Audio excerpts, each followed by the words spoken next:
Former prime minister Imran Khan फ़ौज से मुतालबा कर रहे हैं कि इनसे जान छुड़वा दें। ये हेडलाइन है मेरी, तो यही मैं बोलूँगा, इसके अलावा इसका कोई और मतलब नहीं है, क्योंकि फ़ौज को इमरान खान न्यूट्रल्स कहते हैं और वो कह रहे हैं बंद कमरों में फ़ैसले किए हैं तो इसके नीचे जान छुड़ा दें। मैं इसके नीचे हुकूमत या अपनी ज़िंदगी नहीं गुजार सकता, इससे मौत को तरजीह दूँगा। दूसरा उनका स्टेटमेंट आपको सुनाना चाहता हूँ। इस्टेब्लिशमेंट और ISI की रिपोर्ट। ISI एक एग्जीक्यूटिव ऑर्डर के नीचे बनी हुई एजेंसी है और जिसको DG ISI लगाया जाता है उसकी ड्यूल रिपोर्टिंग होती है। वो यूनिफॉर्म में होता है, सर्विंग ऑफिसर है, तो वो प्राइम मिनिस्टर ऑफ पाकिस्तान को रिपोर्ट करता है। प्राइम मिनिस्टर के नीचे एजेंसी ISI, और अगर वो यूनिफॉर्म है तो हाजिर सर्विस वाले ने आर्मी चीफ को तो रिपोर्ट करना ही करना होता है। क्या कह रहे हैं इमरान खान, सुनिएगा। ये सवाल पूछता हूँ एस्टेब्लिशमेंट से कि आपने इन लोगों को कैसे हमारे मुल्क के ऊपर मुसल्लत होने दिया? क्योंकि मुझे थ्रू आउट जब मैं ये स्ट्रगल कर रहा था तो मुझे एस्टेब्लिशमेंट की तरफ से कई दफ़ा मुझे ISI ने मुझे बताते थे इनकी चोरी के, ये जी फलाने इन्होंने इतनी चोरी की। ये भी जो दौर था इनका 2008 से लेके, ये मुझे बताया करते थे। और बदकिस्मती से जो नैब थी वो हमारे कंट्रोल में नहीं थी। तो मुझे तब भी समझ ना आया कि केसेस सारे मैच्योर हैं, क्यों नहीं पकड़े जा रहे हैं। तो बाद में पता चला किसी का शफकत का हाथ था, वो कभी एक्सीलेटर दबा देते थे फिर कभी वापस आ जाता था। इसका तो ये मतलब कि चोरी आपके लिए बुरी चीज़ नहीं है। एस्टेब्लिशमेंट के पास पावर है, तो आप जितना मर्जी कहें हम न्यूट्रल हैं, जो मर्जी आप कहें हम न्यूट्रल हैं, तारीख के अंदर लोग आपको ब्लेम करेंगे ये जो मुल्क के साथ किया है। इमरान खान के बयानात के अंदर जो तजादात हैं, अगर उसको समझना हो तो बहुत मोटी सी मिसाल अभी उन्होंने अपने जुमले में दे दी। उन्होंने कहा ISI वाले मुझे आके बताते थे इनकी चोरी का। शाहिद खाकान को 1 साल अंदर रखा गया, उसके ऊपर कोई चोरी साबित नहीं थी। मिफ्ता इस्माइल को जेल में डाला गया, उसके ऊपर कोई चोरी साबित नहीं थी। एहसन इकबाल को जेल में डाला गया, उसके ऊपर कोई चोरी साबित नहीं थी। बाकी लोग जेलों में गए, सज़ाएँ हुई, अपनी अपीलें भुगत रहे हैं या अपील के प्रोसेस के अंदर हैं। तो इमरान खान क्या तवक्को रखते हैं कि फिर बाकियों के ऊपर 15 किलो हेरोइन डाल के उनको सज़ाए मौत के लिए तख्तादार पे लटका देते, जैसे राना सनाउल्लाह पे डाली थी।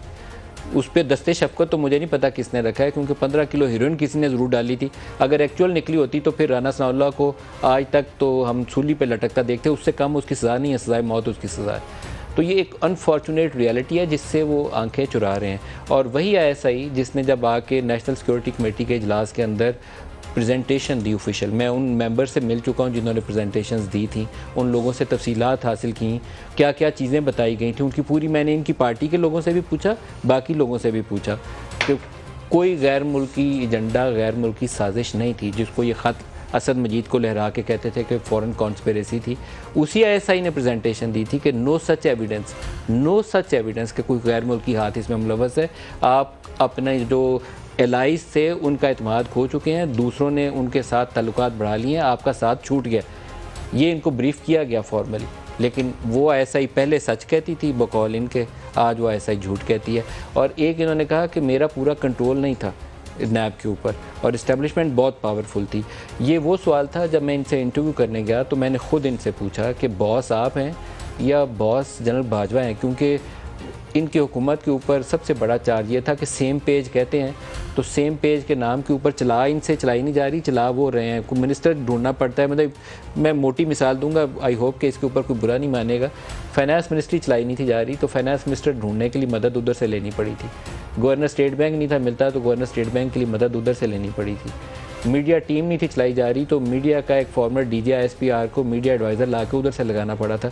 तो हमें तो नज़र यही आता था कि ये नहीं चला रहे, पीछे से बैठ के वो चला रहे हैं। तो इनसे सवाल किया था कि हु इज़ द बॉस, जवाब क्या था, दिखाएगा जी सवाल जवाब। हु इज़ द बॉस नो से या जनरल बाजवा बॉस है? फौज एक गवर्नमेंट का इदारा है। मैं अगर प्राइम मिनिस्टर हूँ, मेरा काम है गवर्नेंस चलाना।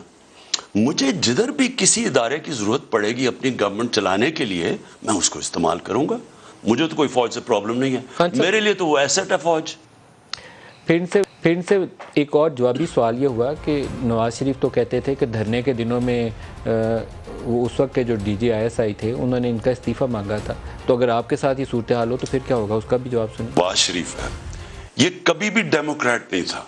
पहले तो इनको पाला फ़ौज ने, कैसे इसको हाथ पकड़ के मुंह पे चूसनी लगा के तो एक पॉलिटिशियन बनाया। ये वो लोग थे जिन्होंने वो जनरल जलानी को वो सरिया लगाया उसको, और उस तरह वो फाइनेंस मिनिस्टर हमारे सामने बना है। वो फौज ने आके जनरल ज़हीरुल इस्लाम ने कहा रिजाइन करो, भाई आप प्राइम मिनिस्टर थे, उसकी जरूरत है आपको कहने की? आप सीधा टेक ऑन करें उनको। अगर आपको इमरान खान को यही कॉल आए कि इमरान खान वज़ीर आज़म पाकिस्तान आप स्टेप डाउन करें, इस्तीफा दें, तो आप क्या करेंगे? मैं इमीडिएटली उसका इस्तीफा डिमांड करूं। भाई मैं मुल्क का प्राइम मिनिस्टर। आप सैक करेंगे उन्हें? किसकी जरूरत है मुझे आके कहे मैं डेमोक्रेटिकली इलेक्टेड प्राइम मिनिस्टर हूं? किसकी जरूरत है मुझे कहे? ये वो तजादात हैं जिनकी तरफ मैं इशारा कर रहा हूँ। कहते हैं कि किसकी जरूरत है कि मेरे से इस्तीफ़ा तलब करे। साथ कहते हैं कि न्यूट्रल्स ने, मीर जाफ़र ने गैर मुल्की झंडे के ऊपर हुकूमत गिरा दी। तो मैं समझने से कासिर हूँ कि इमरान खान की कौन सी बात को दुरुस्त मानना चाहिए, कब दुरुस्त मानना चाहिए।